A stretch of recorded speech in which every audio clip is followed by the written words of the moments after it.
So first of all, everybody, welcome to How to Get Work in the Live Events Industry. Now, I've been helping people ad hoc to improve their careers and get through things and make changes in their life for about 10 years now.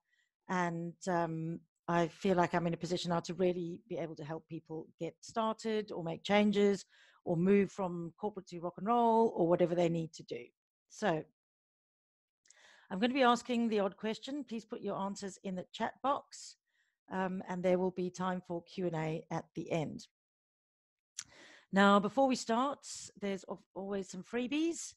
Some of you who know me might have read Getting a Foot in the Door, and even if you are not starting out, but as I think most people on this call are, many years or quite a few years into their careers, there's a lot of good tips and tricks in the book. It is free, obviously. TK will put the link in the chat box. And also my friend Michelle Pettinato, who is an American front of house engineer, and she is currently with Janet Jackson, so she knows a thing or two, and she's written this book called 7 Things Every Live Sound Engineer Should Know. So feel free to download those. And I believe TK is putting those in the chat box as we speak. So I sent out a little survey when people signed up for the webinar. And the results were really that either people were bimbling along but they wouldn't mind a bit of a change, or they were looking for something completely new, or they were looking for more work. They just needed more work. But basically the thing that came up, really the sort of ultimate result of that, is that people are looking for change. And that is something that's always quite hard to bring about in your life, especially if you're in the bimbling along phase, because it's very easy to continue just bimbling and not really get around to making the change. But if you're looking for change and you want things to be different in your life, there are ways to do it. And this is what I'm going to share with you. So for starters, let's look at the harsh realities of the working world. Harsh reality number one is that it is fiercely competitive out there. There's lots of work, but there's also a lot of people trying to get that work. So there's pretty much a lot of competition. Harsh reality number two is that the world of work is, well, it's very, very real. And you're dealing with actual humans in this situation. So there's ways and means to deal with this world of work. Harsh reality number three is that everybody's CV looks the same. And this is sad to say. I ran an agency for 6 years. And to be honest, every CV that fell into my inbox, they pretty much look the same. No matter what phase of life you're in, your CV kind of looks like everybody else's. And harsh reality number four is that, I don't think this is a really harsh reality, I just think this is a reality, is that people work with people that they like. So, first question, if you could just type your answers in the chat box. What do you think that employers or clients look for? So I'm going to stop sharing my screen, or I can actually see the chat box. Excellent. So if you could just type your answer in the chat box.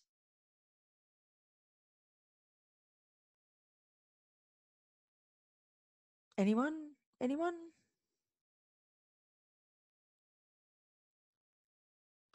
Okay, cost. That's an interesting one. Yeah. Reliability, definitely. Anyone else? Mesut, what do you think coming from Turkey? Looking for recommendations from people I've already worked with. Yeah, absolutely. Previous experience and a mutual friend. Definitely, yes. Okay, that's absolutely. I agree. So we're all on the same page, really. So let's dig deep into each of the subjects. First of all, it's fiercely competitive. So if you're looking to make a change, it's quite important that you commit to making the change and you prepare yourself to do it. You need to be mentally prepared, and you also need to be physically prepared. You need to have your CV rewritten and up to date, and you need a covering letter. You definitely need, and I'm going to start off by saying you need a generic covering letter, but I'm going to talk about covering letters in a little bit more detail later. But you're definitely going to need to prepare yourself so that you're ready to go into this mission of making some changes in your life, getting more work or better work or different work. You also are going to need to have a plan. So what I mean by planning is you're going to need to put time aside in your diary and allocate, I don't know, every Monday morning or every Tuesday night or whatever time, but you need to put a plan in place so that you actually do it. Because if you're in the bimbling along phase, then you're always going to carry on bimbling if you don't actually put plan and date in your diary to do these things. Because you're actually going to have to do stuff if you want to get these changes. You're going to need to do some serious research. You need to identify the companies or the people. I'm going to use the word company a lot because it's much easier than to say company, band, or person. When I don't mean company, I just mean any other individual or band or company that you might want to work for. But I'm just going to call it company. So you need to do some research into the companies that you might want to work for. You're also going to need to try and find how is your way in. You need to figure out if you've got any mutual acquaintances, if you've got anybody who can introduce you into the company. You need to get a name, preferably an email address, and a direct phone number if possible. Mobile phone numbers, maybe not, but certainly a direct line to their office phone if you can, because trying to get past an office receptionist is often quite hard. So you need to do the research and find out everything you can about the companies you want to work for. You are also going to have a good think about what it is that you have got to offer them. Because in the end, they're the one with the money. They're the ones that you want to pay you. So you need to figure out what you've got to offer. And is that any different to anybody else's? How can you stand out? Also need to be a bit realistic about who you are likely to get work with. If you're just starting out, it's unlikely that you're going to get picked up by one of the big companies unless they're looking for an intern or something like that. But also don't be over realistic. In other words, if you have been doing this for a while, you actually know your stuff. So don't be too hard on yourself and actually think, okay, well, maybe I'm ready to take a step up from a little company into a much bigger company. Also think about what other experience you have got that you can offer. Are you able to drive forklifts? Do you have tickets for any of the lifting equipment? Have you had any electrical experience as an electrician? Even something as weird as somebody once approached me who'd been a baker, and I rather liked the fact that he didn't try and sell me on his baking experience was going to do me any good in the events industry, but the fact that he could get up and be at work at 4 a.m. regularly was quite a skill, actually, especially in corporate world. It was good to know that there's somebody who could reliably be counted on to get somewhere at a stupid hour in the night. And also think very carefully, if you don't already have one, about having a driver's license. For me, it always puts you in really, really good stead if you can do some driving. I know a lot of London-based people feel that they can get away with it, and they can probably get away with it, but it's so much easier if you can drive yourself to the muddy field. If you can drive the van from the warehouse elsewhere, it's so much better for your employer if you are able to do that. And the earlier you get your license, of course, the quicker your insurance cost goes down. So yeah, get a driver's license if you haven't already got one. So yes, being prepared and planning and doing your research for me are the big three there, because if you don't have it organized in your head about how you're going to go about doing all of this, it's going to be very difficult to get the changes that you want. Right.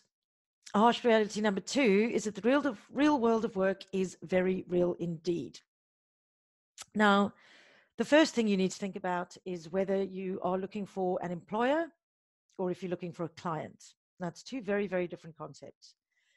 An employer-employee relationship is all about someone being the boss and someone being the worker. The boss gives instructions, the worker carries them out, either very well or possibly not so well. I know when I was an employee, I found myself being oh, partial to a bit of laziness, partial to a bit of, I'll try and get away with not doing it that well.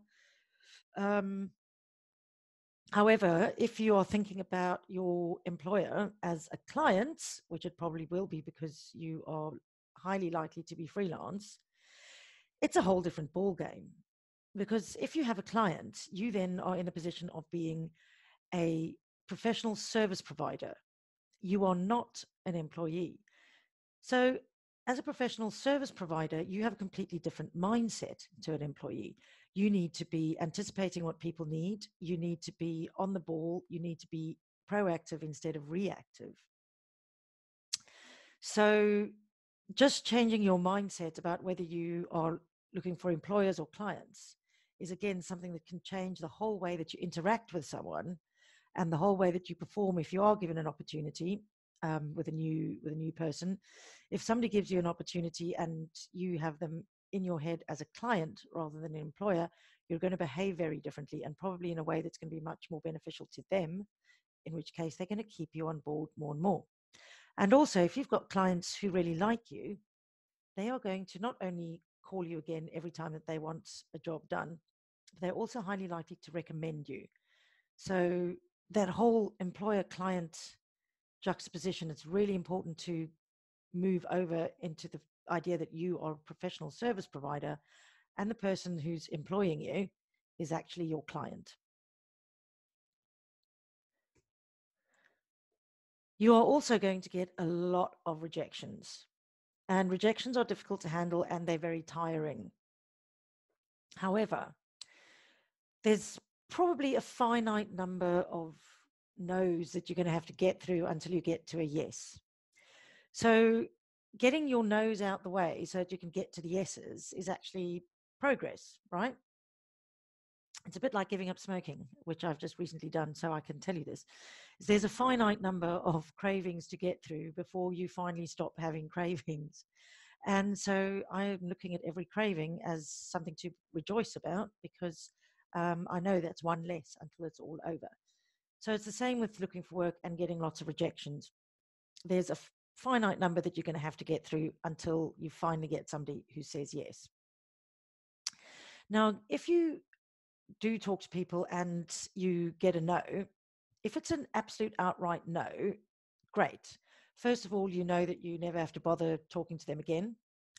Second of all, you can possibly ask them for some feedback on why they've said no.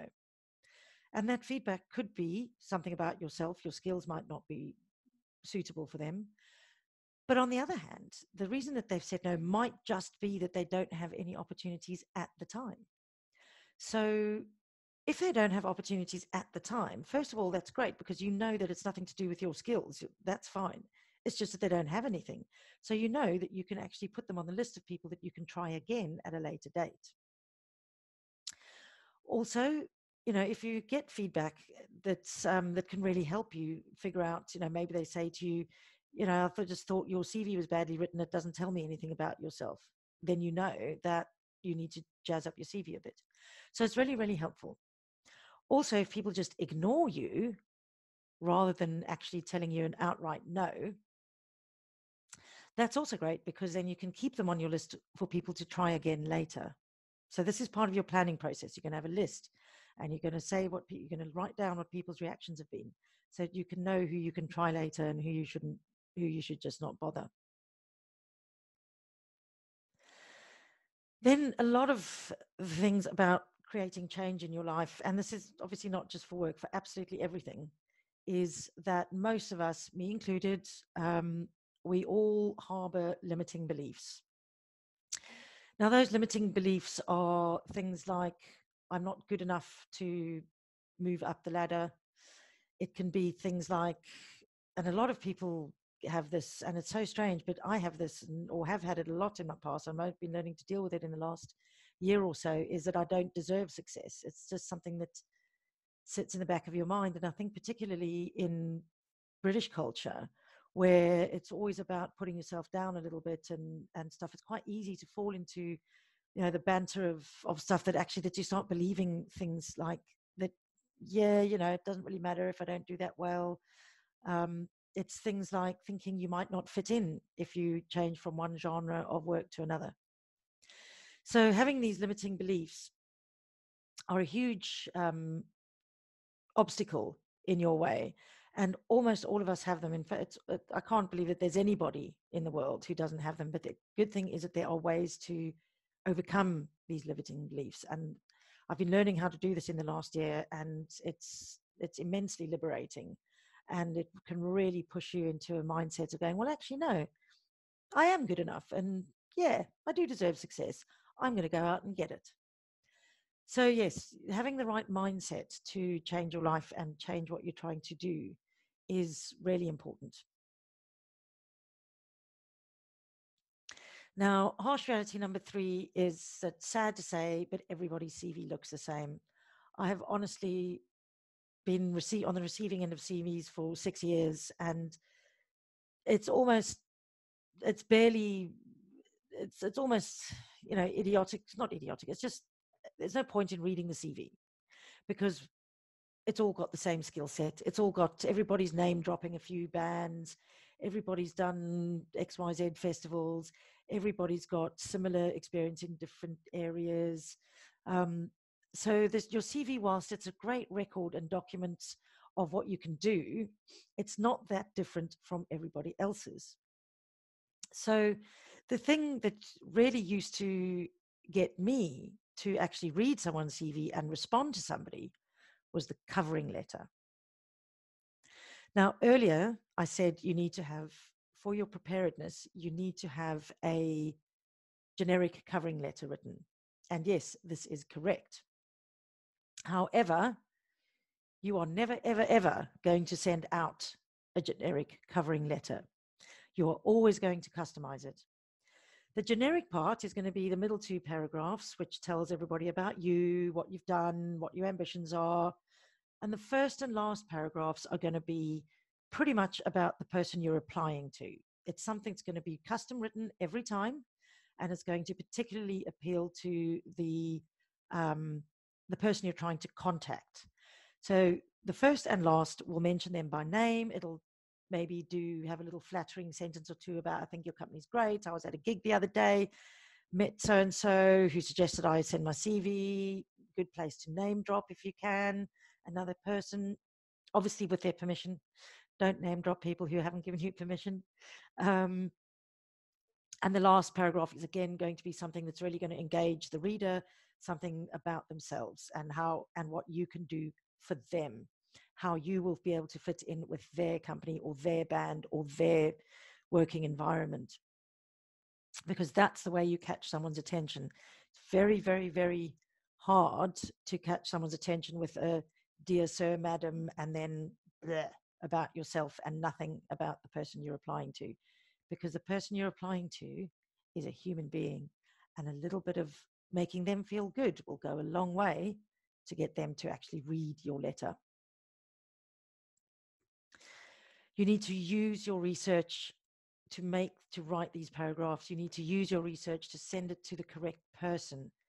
No point in sending it to the receptionist of a company when actually you need to get hold of the warehouse manager. You need to try and get a precise email address to send it to and the correct name. You can usually find this on people's websites if you take a bit of time. If not, phone up and ask who's the best person I need to speak to or get an email address for. And this is something I recommend highly, is take your time about doing this. When you're appealing to people as individuals and you're appealing to people who you want to engage with, you're going to need to spend a bit of time on the email that you're writing to them and the application you're doing to them, because chances are you're not applying for something that they've advertised. You're just approaching them out of the blue. So you need to find a way of connecting with them. And if you go and send out 100 CVs in a day with a generic covering letter and then sit back and wait for something to happen, nothing's going to happen, because there's nothing in the way that you've approached people is going to encourage them to respond to you. So take your time. Maybe do 3 applications at a time. Write to 3 people. Do your research about them. Spend some time researching. Do a good hour. Phone around your friends to see who might have a connection, who might be able to put you in touch, who you could name drop. Take your time. Google the hell out of everybody that you're about to apply for, so that you can talk about something that they've done and what you thought about an event that they did, or the time that their music really changed your life, or whatever it is. But yeah, take your time and maybe do 2 or 3 applications in a day. Don't do any more, because if you do, even if you start getting to 5 or 6, you're going to start getting bored. You're going to make copy and paste mistakes. And your enthusiasm and your passion is going to not really shine through anymore, because you're just doing too much at the same time. So yeah, take your time about how you apply for people. And then once you've done 2 or 3 in a day, then go and do something else. Go and have a nice day. Go down, maybe do some research for tomorrow. But yeah, try not to spend the whole day doing it, because you really are going to become, moody and etc. At the end of a day of writing out CVs to people and writing out covering letters. It's not particularly fun. So do something else for half the day. Asking for help is a very good way of getting to know people. Don't be afraid. Just talk to people and say, could you give me some help? I need to, new in this town, and I need to meet people. Could I come around and meet you? Asking for help has never done any harm whatsoever. Also, obviously, please be honest. Do not exaggerate what it is that you can and can't do. If you're not an expert at something, please don't say so. I remember a day once when I still had the agency, and somebody sent me their CV saying that they were an expert on RF. And I sent them out on a gig where they only had, I think, 4 radio mics, really not needing an expert. And he asked my client how you switch the microphone on. So I got a phone call from my client saying to me, your guys just asked me how to switch a microphone on. What have you sent me? And it was a really, really difficult situation. And I nearly lost that client, although luckily I'd known him for many years and he sort of stuck with me. But it was really embarrassing. And it just means that everybody is, in a sticky situation on the day. So please, please, please, please don't exaggerate.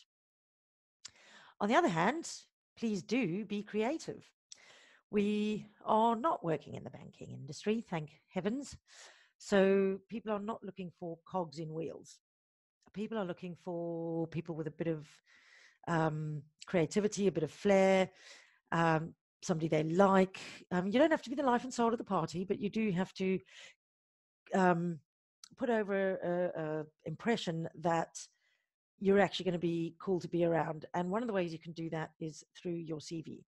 Now, I'm going to show you an example of a CV that I received, gosh, this is probably 7 or 8 years ago now.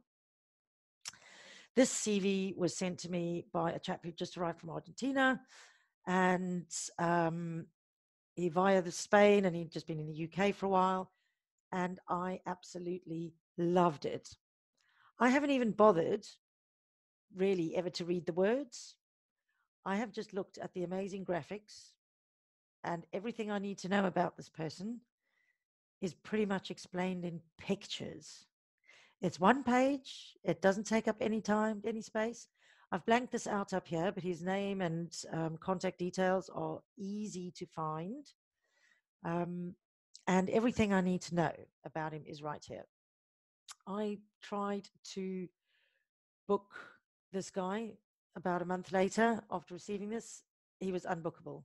He was so full that he's so fully booked that I never actually managed to book. We've maintained a friendship, but I've never actually managed to book him for work. So yes, having a creative CV, obviously, please don't copy this exactly.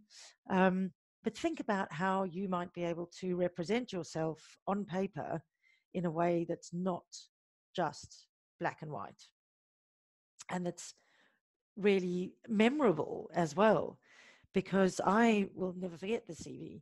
Also, if you think about business cards that you hand out, um, have your business card just be interesting to look at. Um, Spend a bit of money. Try not to do the free cards where you get 200 free cards, but it's got Vistaprint free cards on the back of it. That's not a good look. I highly recommend Moo cards, MOO, just because they always use incredibly good paper. And you can have different sizes, different shapes, and you can have different pictures on them. So you could, if you have 100 cards, you can have 100 different pictures if you want to. So you could have 50 of one picture, 50 of another. So you can have a corporate card, which has got you looking all neat and tidy. And you could have a rock and roll card that's got you looking all scruffy and rock and rolly. So yeah, these kinds of ways that you present yourself to the general public and to potential clients is really important. And yeah, jazzing up your CV in a way that looks great is well worth your time, and getting your graphic design friends in on it. So, having just been through the first three harsh realities, and there's a fourth coming up, there really is a lot to think about if you are going to make changes in your life. The challenges that you are going to face are, first of all, especially if you're in the bimbling along phase, getting over the inertia. It's so easy to sit and go, yeah, I really need more work, or God, I'd like a change. I'm so sick of corporate. I really want to do something else. It's really easy to sit around saying that, but actually doing something about it, that's a different matter. And getting over that inertia to make changes in your life is really something that's I can help you with. You're going to need to rewrite your CV and your covering letter in a way that it's actually compelling, that somebody wants to read it. Now, one of the best people I helped long ago, the reason I helped him to try and become a sound engineer is he'd never been in sound before, but he had been in the army and he'd been in Iraq a few times, and he was kind of tired of shooting at people, and he wanted to make a change in the way that he spent his time. So he approached me and he said, look, well, while I was in barracks, I used to wire up everybody's stereos together so we could have a big party with everybody's stereos blasting the same music. And he wrote this really long and heartfelt email to me about why he wanted to make the change and become a sound engineer. And I ended up helping him for a long time. And I had other people helping. We found him work experience. We did everything we could amongst 3 or 4 of us to help this guy get a foot in the door as a sound engineer, because of the letter he wrote. It was vulnerable. It laid his heart on the line. It told me what he could do. It was honest about what he couldn't do. And it was that covering letter that made me go, you know what? I really want to, I really, really want to help this guy. And we did. So yes, that covering letter, people in this industry are quite eager to help. So yeah, getting that letter written so that it's really compelling and making your CV look good and read well is is something that I can again help you with. Getting yourself noticed. Get by the right people who you want to notice you. Also, getting over the obstacles that you put in your own way. And this is the biggest thing that most of us have, is just that confidence obstacle, that self-limiting belief obstacle, where you just deep down in your heart think, I'm not good enough. I don't deserve this. So many people have us. And getting over those obstacles is really crucial. We also look at things that you need to really work on is building relationships. Even if it doesn't result in something immediately, building those relationships is super important for something that might come along later down the line. And of course, handling the rejection and keeping cheerful. Don't be dejected by being rejected. Yeah, so handling rejection is a really important aspect. So you really don't have to do this on your own, because I am here and you are in the right place. If you want more work, you want different work, or you need better work.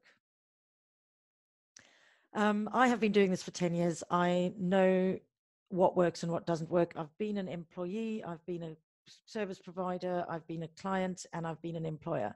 And I have seen this from all angles, and I see it still from all angles because of what I do with Soulsound. So I put this all together, and yippee, I made a course. As I say, I've been doing this for so long ad hoc with people, and I realized that actually this is something that people could really benefit from, in having a structured course about it. So what's the course is all about, and what you would get if you signed up for the course. We will get 6 modules of live training and interaction with me. It's all done on Zoom. So the whole group will be together. We will do planning and research methods. I'll give you templates and obvious ways to do it. And I give you painless techniques for getting those difficult documents written. And the covering letter and the first part of your CV is always a difficult bit. And I found out that instead of writing the documents for yourself, there are ways to get other people to write it for you. And these techniques really, really help. And getting those difficult things written, because especially, again, boasting about yourself, it's always difficult. And also recognizing the things in yourself that people might need or want. That's really quite difficult sometimes. So yes, there's ways to get those written. I have strategies for getting you into the offices of people that you want to meet, or making sure that you pin them down at whatever event you manage to meet them at.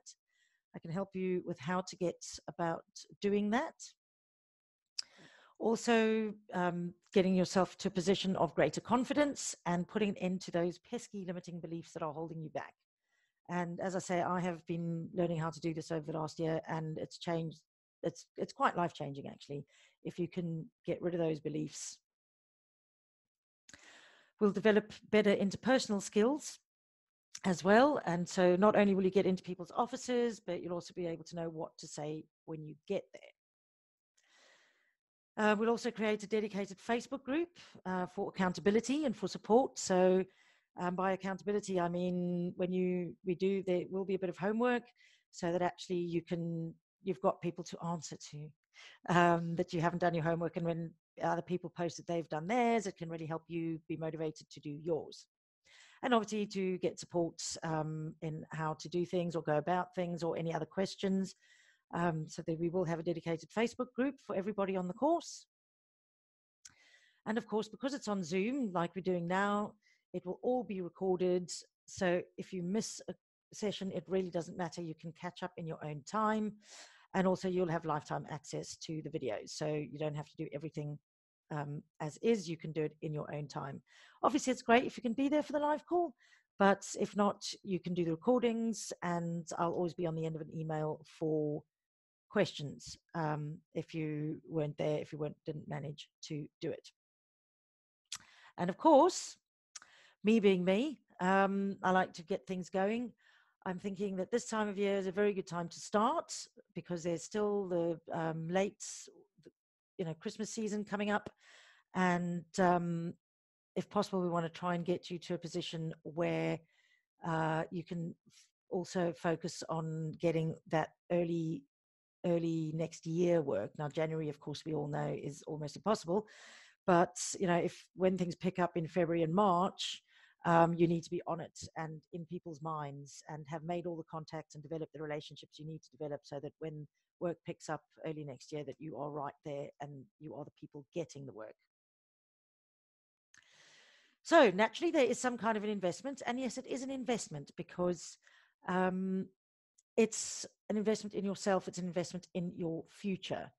And another thing that I've discovered in the last year or so is sometimes it really is worth investing in yourself. So I value this program at £495.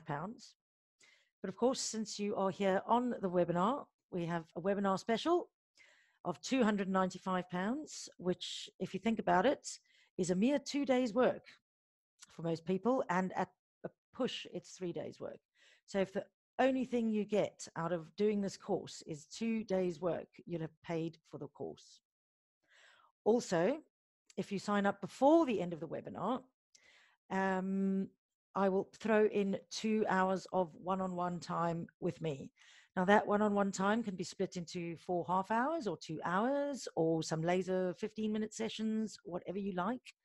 But I will spend time particularly with you, and we can deep dive into the things that you want to deep dive, whether that's helping you with research, whether that's helping you write the actual paragraphs and neaten up your CV. That I will throw in if you sign up before the end of the webinar. We've still got a harsh reality to get through before the end, so we've got a few minutes. And TK is putting the link in the chat box right now. So click the link, that'll take you through to the page where you can buy the course. So again, yes, we're going to start next week, but yes, it really, really doesn't matter if you miss the sessions, because it will all be recorded and you will have lifetime access. So 2 days work will change your life. So some of you I know, some of you I don't know, and I'm not sure if this is for you, where you are in your life. But before you make your decision, there's 3 options as far as I see it. You can either go it alone, which you've been doing until now, and has got you to a position where you're okay, but you need some changes. You can continue to go it alone, and hopefully if you choose that route, something of what I've said today will help you do that. You can find other help, which you can. I'm not quite sure where you'd go, but yeah, you can find other help, I'm sure. Or you can grab the opportunity that's in front of you right now, because I only do this a few times a year. This is the 2nd time I'm doing it. It was really successful last time. People have had real changes in their lives. I hear people say, I can't afford it, so I'd rather buy that microphone. And I know what you mean. That microphone, very important, but that microphone is only going to help you improve the work that you've already got. And you've probably got too many toys already.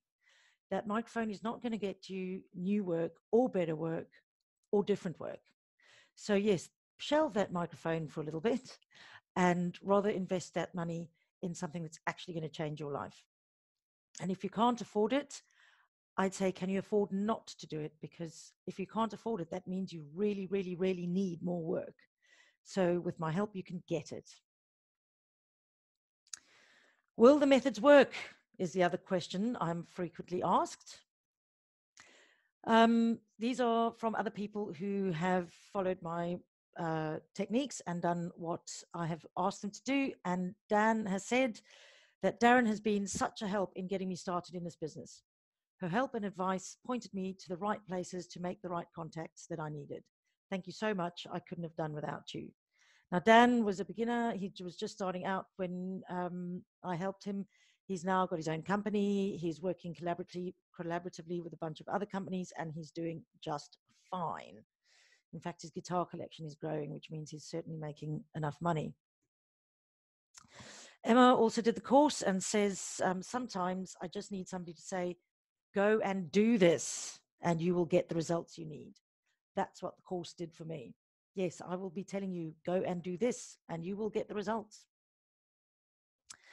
Candice was transferring to a new field and needed some direction to get clients. The course helped me to get the confidence enough to get the meeting that resulted in getting a great job. And she's now actually working full time. And Peter says he was struggling to get consistent work and struggled to get work in the area of the industry I most enjoy, which is rock and roll. Whilst doing the course, I've already seen changes in the way people have been responding to my emails, and I have managed to get into people's offices. And this is what he told me while he was on, I think, week 3 of the course. So yes, the results really do work.